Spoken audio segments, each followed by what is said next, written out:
Well, we've discussed the general history of the solar system, and we're going to start now a process of trying to look at some of the outcomes and what we find in it today. And a natural place to start is the planet we know best, the little blue marble we live on.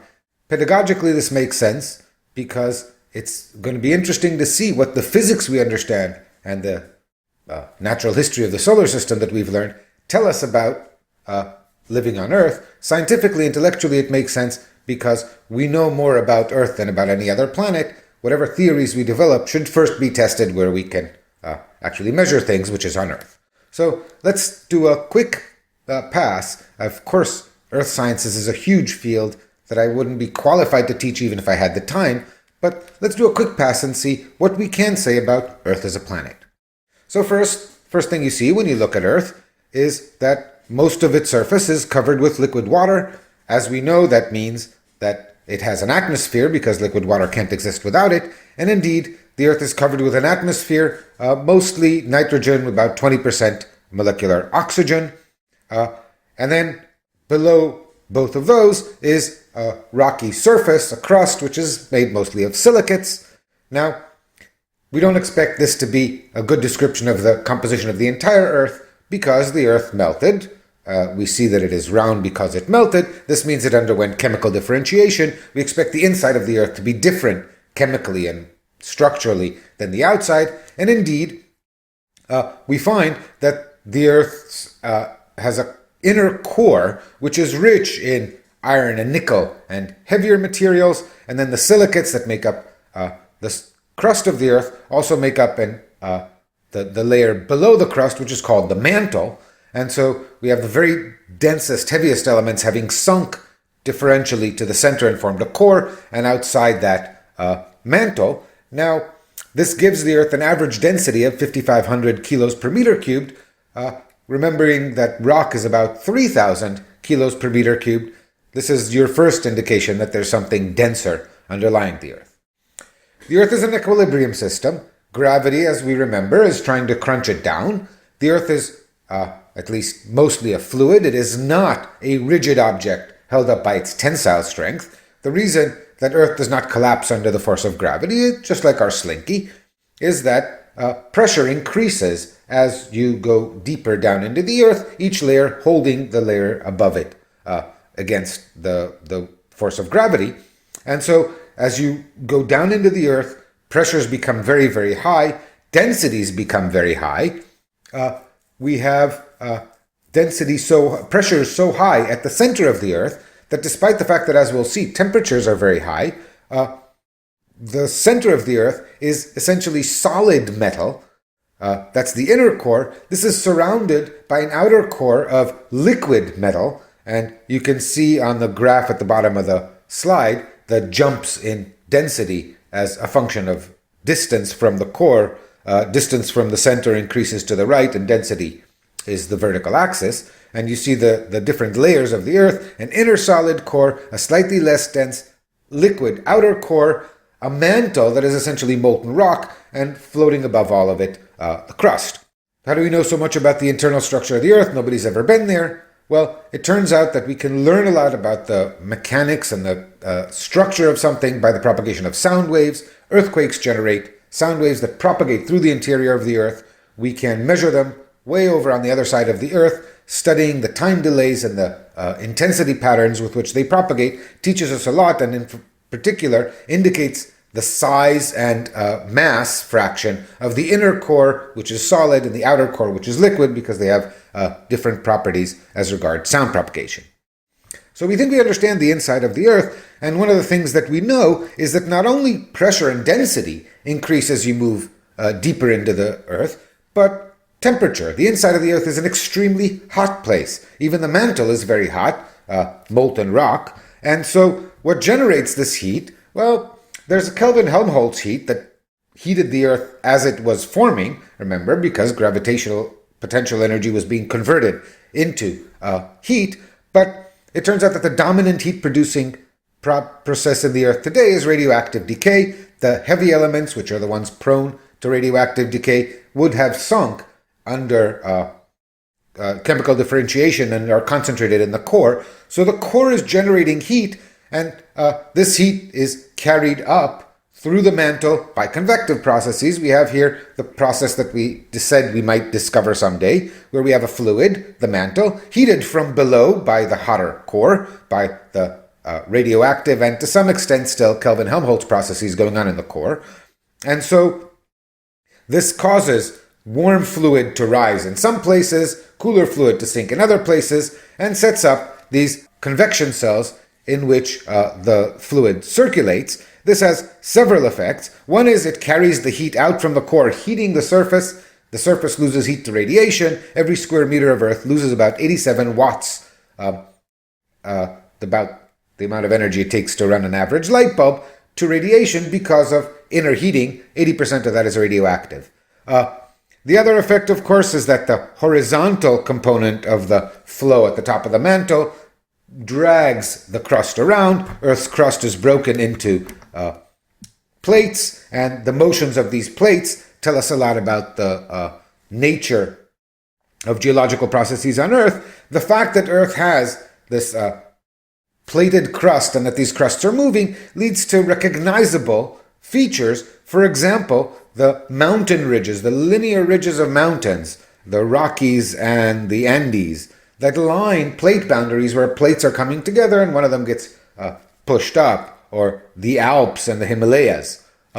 These are linear mountain structures that reflect the fact that plates are being crunched together.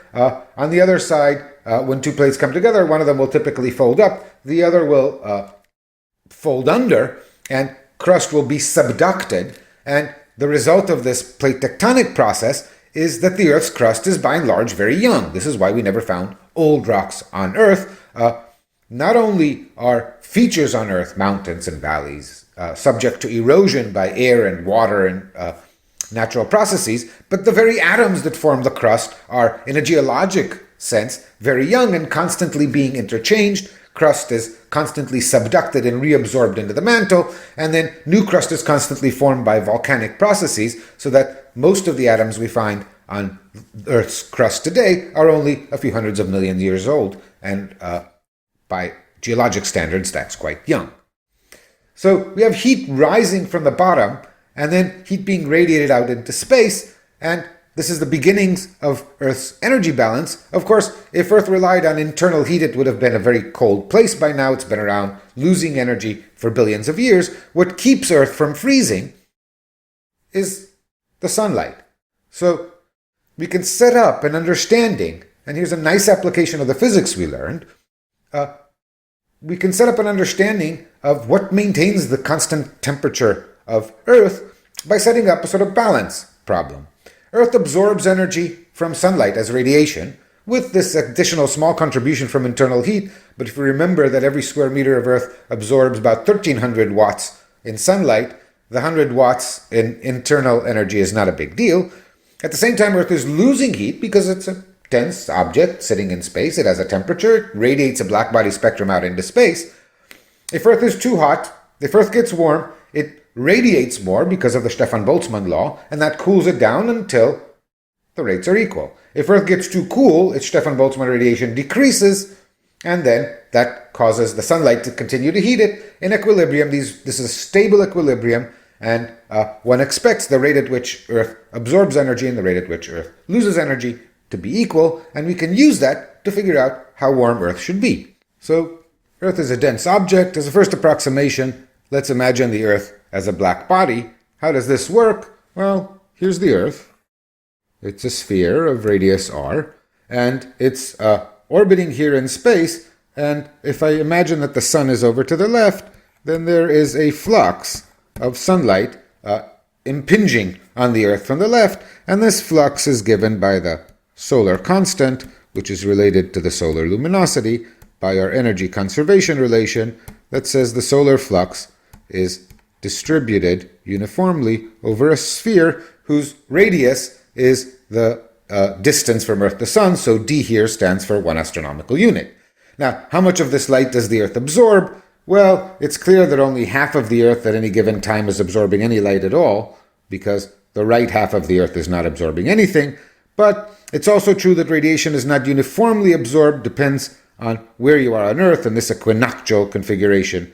Light is absorbed most efficiently at the equator, and this is easiest to understand by realizing that if I replace the Earth by this disk, which sits perpendicular to the direction to the sun and has a radius equal to the radius of the Earth, then this disk would produce the exact same shadow over to the right as does the ball that is the Earth. Basically, if I chop off everything but the central disk, then I am not changing the shadow. And so effectively, as an absorber, the absorbent area of the Earth is the same as the absorbent area of this, as the actual geometric area of this disk, which is just pi r squared. Now remember that the full surface of the Earth is 4 pi r squared, but it absorbs as though its area were pi r squared.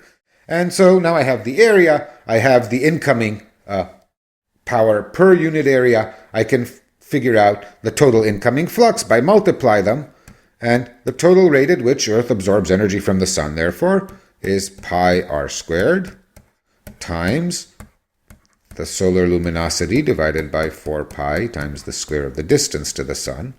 I can improve upon that calculation because the Stefan Boltzmann law tells me that the solar luminosity is equal to 4 pi times the radius of the sun squared, that's the surface area with which the sun radiates, times sigma, the Stefan Boltzmann constant, times the 4th power of the solar temperature.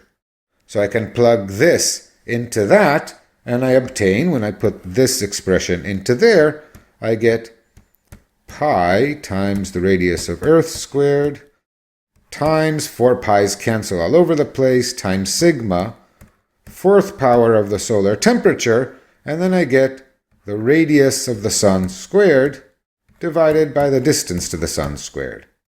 So this is my expression. I will rewrite it more neatly, but this gives me an expression for the total rate at which the Earth receives sunlight. Some pi's have been cancelled, and I've rearranged the factors slightly, but notice that this depends on both the sun's size and temperature and our distance from the sun as well as the radius of the Earth. Okay, this is the rate at which Earth would absorb energy. How about the rate at which Earth loses energy? Well, that too is not too difficult to realize. The Earth is a black body. It has a temperature, T Earth, and if the Earth is at some temperature, then each square meter of Earth radiates, according to the Stefan Boltzmann law, at the rate sigma t to the 4th into space. Multiply that by the radiating area of Earth, which is the full surface of Earth, since Earth radiates in all directions, and that will give you an expression for the rate at which Earth loses energy by radiating it out to space. And so, again, rewriting that more cleanly, we have now an expression, and thermodynamic equilibrium will determine the Earth's temperature in such a way that these two quantities are equal. So my job is to equate this to that. That will give me an equation for the surface temperature of Earth in terms of properties of everything else. And let's see, well, we have some cancellations here. Fortunately, the sigmas cancel. That's good. I don't need to remember the value of sigma. The pi's cancel. Most importantly, the radius of Earth cancels. The size of Earth is completely irrelevant. Any object, asteroid, Jupiter, Earth, whatever you put at Earth's distance from the sun, will have the same equilibrium temperature. And rearranging things, I find an expression that says the temperature of Earth to the 4th power is the solar temperature to the 4th power times this ratio, the radius of the sun divided by the distance to the sun. And then I want to square this, so that 4 will turn into a 2 when I put it inside the square. And this tells you, note I computed for Earth and Sun, but any object in equilibrium with the radiation of any star, if you know the temperature and size of the star and your distance from the star, you can compute your equilibrium temperature. So now I can apply this to Earth, and I find 278 degrees Kelvin. This is 8 degrees Celsius. It's pretty chilly. So maybe some of our approximations need to be looked at, but it's not outside the ballpark. So roughly, Earth is in equilibrium with sunlight. This is good. Let's refine our calculation a little bit. And the first thing you notice is that Earth is not black, of course. Earth is blue. It's blue because it reflects sunlight. If Earth absorbed all of the sunlight, the only radiation it emitted would be infrared, and to our eyes it would appear black, not the beautiful blue color it appears. In fact, Earth reflects about a third of the light that hits it. This is characteristic of any astronomical object. We call it the albedo and denote it by the letter A. What this means, though, is that about a third of the sunlight never goes to warming Earth. It just bounces straight back out into space, making us look beautiful. And what that means is that only about 2/3, a fraction 1 minus A, of the incoming radiation is available to warm the Earth. This means the Earth needs to be cooler to be in equilibrium. Plugging that back into our equation, we find that we get the same expression as before for the Earth's equilibrium temperature, except when we take everything to the 1/4 power, we find that this factor of 1 minus A, about 2/3 to the power of 1/4, comes up. This further lowers the expected temperature, and given the reflected light, you'd expect the Earth's surface temperature to average out to a chilly 248 degrees Kelvin. This is way below the freezing point of water. If this were the temperature of Earth, life on Earth would be very different, at least, than it is now. Of course, there's another thing we've neglected in our calculation, and this is the effect of the atmosphere, or the infamous greenhouse effect. So what does this mean? Again, we can do the physics, so let's try to look at what it means. The nature of the greenhouse effect is that the incoming light, the sun at 3000 degrees Kelvin, produces most of its energy in visible light. And this penetrates the atmosphere. We talked about visible light penetrating the atmosphere and is absorbed by the ground, heating up the ground. The ground, in turn, radiates mostly infrared light because the ground is at 300 Kelvin, not 3000. And this infrared light we saw when we talked about the optical properties of the atmosphere is, to a large extent, absorbed by the atmosphere.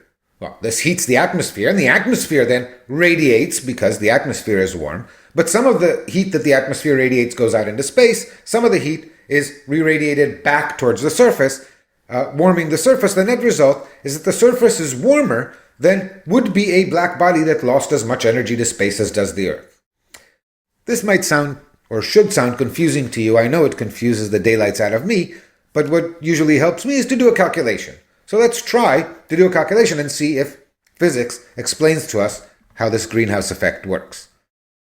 So let's do a simple model. Our simple model will have two components. It'll have an atmosphere that is transparent to visible radiation, but absorbs a fraction, G, I'll call it the greenhouse fraction, of infrared radiation that hits it. And then we'll have a surface. And so here's how my simple model looks. I have here the surface of Earth, and above it, and decoupled from it other than through radiation, I'm going to imagine, is something called the atmosphere, and between them is some transparent medium. So of course this is an approximation, but it'll give us the ballpark of what's going on. And then sunlight, visible sunlight, which I'll draw in blue, is impinging at some rate for every square meter, something like a quarter of the solar constant, effectively, is impinging upon the atmosphere. The quarter comes because of the geometric factors that we talked about. Now, the atmosphere is transparent to this, so this light goes right through the atmosphere, and indeed, some fraction of it is reflected. Some of it might bounce off the clouds, so there's some contribution by clouds to the albedo, some contribution by the ground and the oceans and ice caps, and the visible reflected radiation goes off into space. The net result is that there is a flux, which I will call F in, which is something we computed, the amount the power per square meter of visible light that comes in and is absorbed by the ground, heating the ground. So far, the atmosphere has played no essential role, but here things become interesting. Now, the ground, of course, being a warm object, radiates that light up as infrared radiation, so there's a power, sigma, T ground to the fourth, will give the ground a temperature of T ground. Let's give it a temperature of T ground. And we will give the atmosphere a temperature T atmosphere, which need not be the same. And the ground will radiate at the rate that Stefan Boltzmann tells it to radiate. And now the news is that this doesn't go directly into space. It impinges upon the atmosphere, where a fraction G of this radiation is actually absorbed and goes to heating the atmosphere, whereas the fraction 1 minus g goes out into space. So far so good, but now we have a warm atmosphere at a temperature Ta, and this too radiates. We'll imagine that it too radiates like a black body, so there is a flux of sigma times the atmospheric temperature to the fourth in every direction emitted by the atmosphere, this layer, this imaginary layer that I've called the atmosphere. And of course this gets lost to space. The infrared light that's directed down, it's directed in all directions, but eventually what's directed up goes out to space. What's directed down will eventually hit the ground and be absorbed, because the ground is absorbent of both infrared and visible radiation. And now what do we need to do? This is our picture, and what we need to do is use the fact that both the temperature of the surface and of the atmosphere are going to be constant to find equilibrium conditions. We can do some elaborate physics here, and I consider this a good thing. And so what do we have? Well, we have equilibrium conditions for the surface and for the atmosphere separately. For each of them, the incoming power must equal the outgoing power. So for example, for the ground, the incoming power has two pieces. It has incoming visible radiation from the sun at a rate Fin, which we computed before, plus the infrared light it absorbs from the atmosphere, and that must equal the rate at which the ground radiates. And for the atmosphere, it loses energy both to space and back down to the ground, and that must equal the rate at which it absorbs energy. So we have two sets of equations. I'll erase the model so that we can see them more clearly in a minute. But this is the equilibrium condition that says that what the ground emits is equal to the sum of the two sources from which it absorbs. And this is the equation which says that what the atmosphere emits in both directions is equal to what it absorbs. Let's clear out this nonsense. And now we have just two equations to solve, and these will determine both the temperature of the atmosphere and the temperature of Earth. And so the first thing I will do is I will move this 2 over here. And now I recognize that I can take this sigma Ta to the fourth, plug it in for that sigma Ta to the fourth, get an equation that has nothing about the atmosphere in it and is all about the temperature of the surface, and it will be sigma T surface to the fourth is equal to G over 2 sigma T surface to the fourth plus Fin. And then moving that over to the left, I'll get an equation for the temperature of the surface to the fourth. And then the other thing I realize is that the temperature of the atmosphere to the fourth is just G over 2 temperature of the surface to the fourth. Since G is a number smaller than 1, it's a fraction, this tells me the atmosphere is cooler than Earth. This is how the model works. Basically, some of the radiating part that space sees is the atmosphere, which is cooler than the surface, so Earth doesn't lose as much as if it were a black body at the surface temperature. And indeed, solving the equation for the temperature of the surface, we find this equation, which is essentially the equation we found before, that sigma T to the fourth is equal to the flux with this little factor of 1 minus G over 2 in front of it. And this means the Earth has to be warmer, because this is a number smaller than 1 than it would otherwise. By precisely this factor, the temperature you find with greenhouse is bigger than the temperature you would find without it, by this factor of 1 minus G over 2, number smaller than 1 raised to the minus 1/4 power, so that raises the temperature. This is how the greenhouse effect causes the surface to be hotter. I don't know if that helped you, but it certainly clarifies things for me. That's a simple model.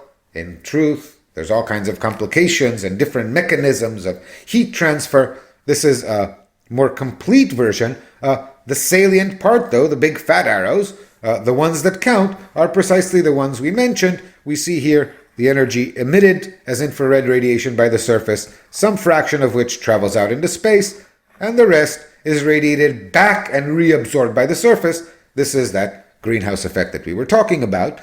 And so, putting that into our equations, this is what we found. I take the old equation, I modify it by this greenhouse factor, and I find that with all these factors in place, I can determine the surface temperature of Earth. Of course, I don't measure the greenhouse factor. What I've done here is fudged. I've adopted a greenhouse factor such that the resulting temperature of Earth agrees with the measured 292 Kelvin, comfortably above the freezing point of water. And so the atmospheric greenhouse effect, without an atmosphere, Earth would be frozen and uninhabitable. And the comfortable temperatures we enjoy depend on the precise values of A and G that we currently have.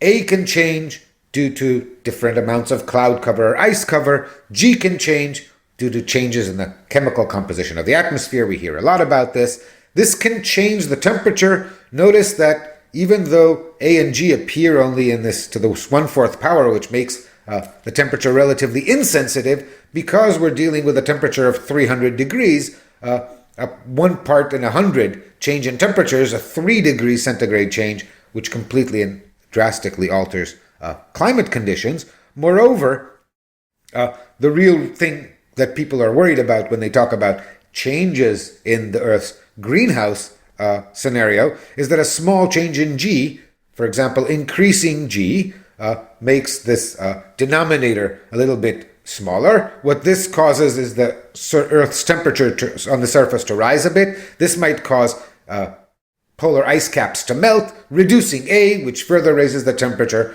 and can lead to nonlinear effects that enhance the change. This is, but that's why people think we're very sensitive to the precise value of A and G with which we live in order to keep our temperatures stable. So we've managed to understand one property of the physics of Earth based upon the physics that we learned last week. So it's good that we have an atmosphere, but given what we said about the creation of Earth, one can ask, where did it come from? When the Earth formed, it was forming out of silicates and aluminum and calcium. I didn't say anything about water. Some amount of water can be trapped in minerals, we know. And I didn't say anything about gases. Earth was too small a planet to trap hydrogen and helium, which were the only gases plentiful. And indeed, when Earth formed, it would have had a very tenuous atmosphere, if any. But when you cook rocks, Earth formed, it was very hot. The rocks on the surface were cooked, and they released carbon dioxide and nitrogen that can be trapped in minerals and is released when you heat them. This gave us the beginnings of an atmosphere of nitrogen and mostly carbon dioxide. Much more was released when the cooking rocks on the interior of Earth in the mantle were available by volcanic action, and so this releases gases from the interior of the planet, and we get a burgeoning atmosphere of carbon dioxide. Where water came from, well, there's some water, as I said, trapped in the rocks, but calculations show that that probably would not have been enough to create the oceans that we see on Earth today, and what there was of water would have been baked out and lost to space early in Earth's history. So it is imagined that most of the water that forms our oceans was in fact imported from farther out in the solar system in the form of ice, where it formed in the form of ice, and then fell in and impacted Earth during that heavy bombardment period 3.8, 3.9 billion years ago. And so the fact that we have water is the result of import. And water creates a dynamic. Water falls as ice on the surface of Earth. It boils off. It accumulates as water vapor in the atmosphere. It condenses and creates the oceans that we see. And the rain that falls from the atmosphere when the water condenses dissolves carbon dioxide, which is then dissolved in the ocean and is fixed in sediments. This process is accelerated by the emergence of continents about 3.5 billion years ago, and the amount of carbon dioxide in the atmosphere is gradually removed, leaving us with an atmosphere of nitrogen. That's 3/4 of the atmosphere already there with traces of water vapor. We need oxygen. The other quarter, oxygen, free oxygen on Earth, is produced by the beginnings of plant life, actually. Initially, this goes to oxidize sediments of iron and sulfur, but eventually, as these are fully oxidized, free oxygen begins to exist in the Earth's atmosphere, starting about 700 million years ago, and the level of oxygen approaches the 20% that we comfortably breathe today. This is therefore the atmosphere both enables the existence of life and is shaped by the existence of life. All the oxygen we breathe was produced locally in photosynthetic processes.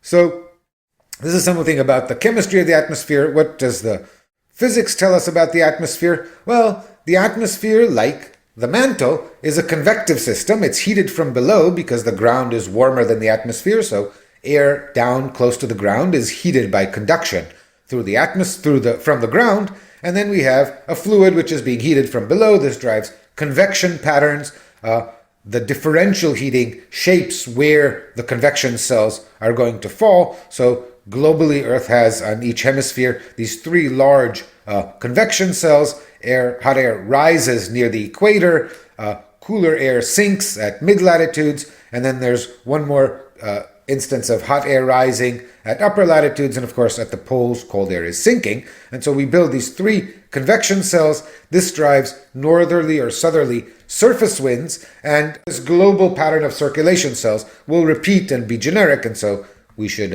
enjoy what we can of the physics of it. So we've talked about the Earth's surface, we've talked about the Earth's interior. The Earth doesn't stop at the atmosphere, which tapers off into interplanetary space. There's one important property of Earth that extends way beyond the extent of the atmosphere, and this is the Earth's magnetic field. As anybody who's used a compass knows, Earth is a magnet. Earth is a magnet whose poles roughly align with the axis of rotation. In fact, the Earth's south magnetic pole is roughly aligned with the Earth's north geographic pole. This is just a matter of convention. We call north pole of a magnet the part that faces north. Since opposite poles of a magnet attract, this means that it's being attracted to the Earth's south magnetic pole. So here's a picture of the Earth's magnetic fields. The fields, remember, start at the north magnetic pole and enter into the south magnetic pole. And what this picture suggests to us, other than that the south pole is in the north, is that the source of the magnet is in the Earth's core. This is indeed true. The process by which the Earth's core generates a magnetic field is a non-trivial one. It's called the geodynamo, and it has to do with the confluence of three factors. One is that the core is being heated from within by the hotter inner core. So we have a liquid metal-rich outer core full of conducting elements like iron and nickel. It's being heated from below, which drives convection. Along with the rotation of the Earth, this drives this convective flow and leads to an instability that generates a spontaneous magnetic field. It's not a trivial problem. It's not one that I'm going to write the equations for, but it's true that it's a understood phenomenon that rotation along with convection leads to spontaneous magnetic field, and that this field will roughly align itself with the axis of rotation. What is not true is that the South Pole needs to be at the Earth's geographic North Pole, and indeed the geologic record shows that it hasn't always been that way. The field reverses polarity in a rather unpredictable way, on average every 500,000 years, and here's a sort of geologic record of the Earth's polarity. Regions that are in black indicate a polarity regions in white indicate a polarity the same as the current polarity. Regions in black indicate the opposite polarity. And you see that the intervals are somewhat random. There are long periods of stability, periods of rapid change. We're now in a relatively stable period, but there are indications that the Earth's magnetic field might change. Here is a sort of simulation of the Earth's magnetic field lines, including the complicated structure near the core, and here's what the field looks like during polarity change. As I said, the process is complicated.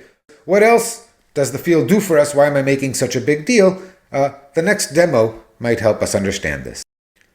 The interaction of charged particles and magnetic fields will come up again and again in this class, so this apparatus will allow us to study it. Inside that glass bulb is that shiny horizontal metal structure. That's an electron gun. When I turn on a current, there is a piece of metal there that will be heated, will emit electrons. Those will be accelerated, and the electron gun will emit a horizontal beam of electrons into the bulb. Now, the bulb is nearly evacuated, so those electrons will be able to propagate rather freely, but there's a very tenuous atmosphere of some inert gas in there, and this means that when the electrons hit the gas, they will ionize the gas will glow, and we'll be able to trace where the electrons are going.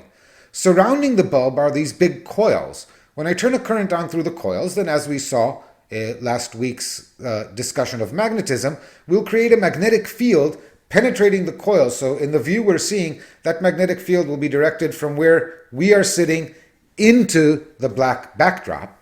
And we'll see what that does to the motion of the charged particles. Remember that moving charges are affected by magnetic fields. So here we've dimmed the light, we've turned on the electron beam, we see a nice straight electron beam, and we see that it ionizes the atoms of the gas, and the gas glows, so we can trace the position of the beam. And now I'm going to turn on the magnetic field, which in this image points from right to left, and we see that when the beam impinges upon the electrons, the straight electron beam is curled into this helical shape, and as I turn up the current in the coils, increasing the magnetic field, the helix tightens more and more. We see what happens if the electrons hit the bulb, the beam is absorbed, but by increasing the intensity of the beam, I can tighten the helix, make the radius with which the electrons move smaller. In other words, increasing their acceleration. Since their speed is pretty much constant, I weaken the field and the helix opens up. This is clearer perhaps in this view. We're viewing it from the side. The beam is moving to the right, and when I turn on the magnetic field, which now points away from us, I see a circle, which is the projection of the helix. When I tilt it, you see there's still a helix going on, but viewed from the side, it looks like a circle, and the radius of the circle is smaller when I make the magnetic field strong, and as I turn the magnetic field down, the radius of the circle grows. So now we understand what the magnetic field can do for us besides director compasses. What the magnetic field does is that it interacts with that solar wind of charged particles that are constantly being emitted by the sun, and what happens to these charged particles when they hit the Earth's magnetic field is that they go into circular motion in a direction perpendicular to the field, and essentially that means that they are trapped along the field lines. They can slide along the field lines, and rather than penetrate through the field and impinge upon the Earth, they are trapped along the field lines, and they travel along the field lines sort of spiraling around them in the helices that we saw. And the next calculation that I couldn't show you with that demo shows that regions of strong magnetic field actually repel the particles. What that means is that if you look at the field lines, the particles impinging from the sun are trapped along the field lines. They propagate along the field lines until near the poles where the field intensifies. They are repelled, they bounce back, so they end up bouncing back and forth and creating the so-called Van Allen radiation belts. These are regions around the Earth where the magnetic field has trapped particles from the solar wind. And this prevents this intense flux of charged particles from impinging upon the Earth. Now, the solar wind actually implies a pressure to this. We often talk about charged particles. We saw what a magnetic field does to charged particles. Charged particles, in turn, influence a magnetic field when they're moving. We saw that, for example, with our electrons, which were moving in a circle. They themselves constituted a motion of charges in circles, which would generate a magnetic field. And as you can predict from stability, that magnetic field actually opposes the magnetic field in the coils that cause them to move in the helix. What that means is that when you have a magnetic field that is trapping a flux of charged particles, the momentum of those charged particles is absorbed by the magnetic field and essentially pushes it. You can imagine sort of a hydrodynamics problem where the charged particles are just pushing on the fields, and we'll often apply this sort of picture where the particles push on the field. What this shows you is what the Earth's magnetosphere actually looks like. The Earth is trying to make that nice apple-shaped symmetric magnetic field, but the sun here on the left is pushing that field out so that the field is compressed on the left-hand side and then extends way off to the right. And this is the deformed magnetosphere. And what we see is that the flux from the sun is not constant. In the course of a magnetic storm, there's a dynamics here. And when the magnetic storm, when the stream of particles from the sun has enough flux, then some of them break through the atmosphere, and they break through the atmosphere where the magnetic field lines enter the atmosphere. That would be near the Earth's poles, and then they impinge upon the gases in Earth's atmosphere, and as they did in the tube, they ionize them.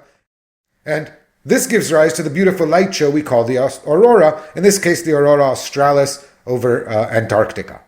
So the charged particles get trapped along the field lines. When they penetrate, they enter the atmosphere along the field lines which enter the atmosphere near the poles, and that is why we have auroras near the poles, and this is why the intensity of northern or southern lights is dependent upon the intensity of solar activity, as we will see next week. So let's summarize what Earth has taught us. We learned how to identify the benchmarks of tectonics. Look for those ridge-like structures, those linear mountain structures. Geological activity will be reflected in volcanoes. We learned the importance of an atmosphere and what that does to the temperature structure. We learned how to compute the equilibrium temperature of a planet about a star. And we learned that the existence of a solid and a liquid core of conducting material generates a magnetic field, which allows protection, leads to protection from the solar wind. This will become very important. And the last thing we learned is that the Earth's crust is very young. So as a way to test our understanding of the very early solar system, Earth is a poor place to do the study because the atmospherics, the erosion, geologic, tectonic activity erases the past rather quickly on Earth. Maybe we can find a better place to study that.